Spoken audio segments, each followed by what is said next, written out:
Hello guys! Tara samahan nyo kami, pupunta tayo sa Paliparan.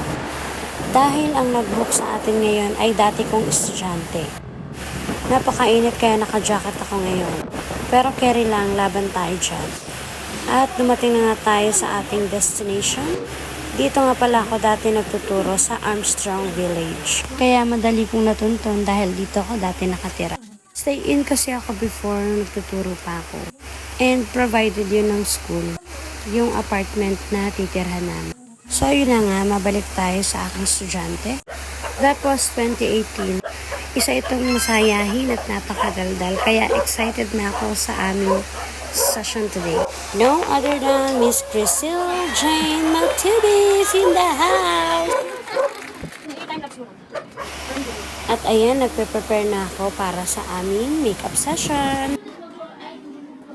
At ayan na nga nakuhaan ka ang aking kaklamsihan.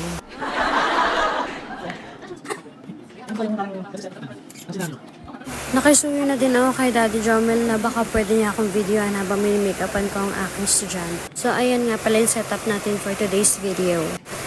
And nagpaalam din ako sa estudyante ko na baka pwede kong i-film yung aming ginagawa. And pumayag naman siya.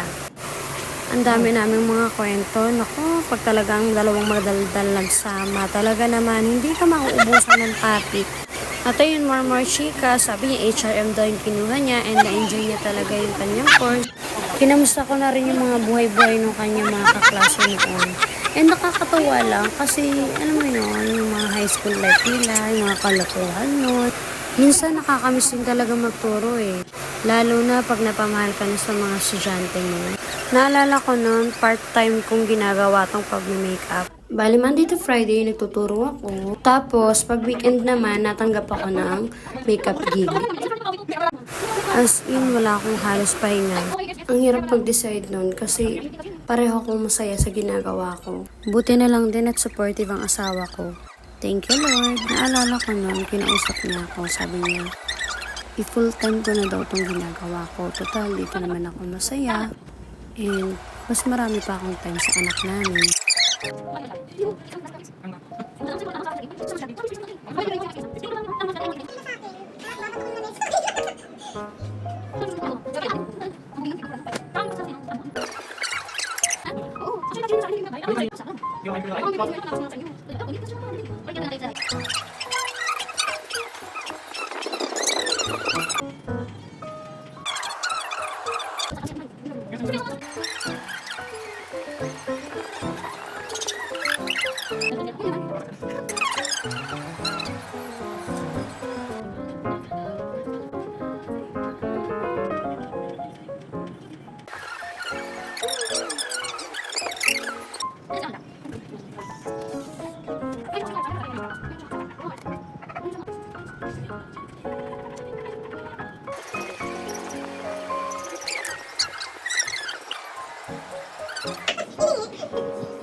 So, ayun na nga, malapit na matapos yung kanyang makeup.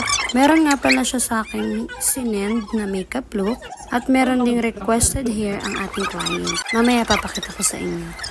For me, mas okay yun kasi may reference na ako. Hindi na ako mahirapan mag-isip kung ano bang hair ang bagay sa kanya. At dahil kulit ang ating client, in-straight ko muna lahat yan bago natin kinurl para magkaroon ng volume at ma-achieve yung ganitong hair na gusto niya. And here's the final look. At kahit gabi na laban pa rin yung makeup niya, o diba?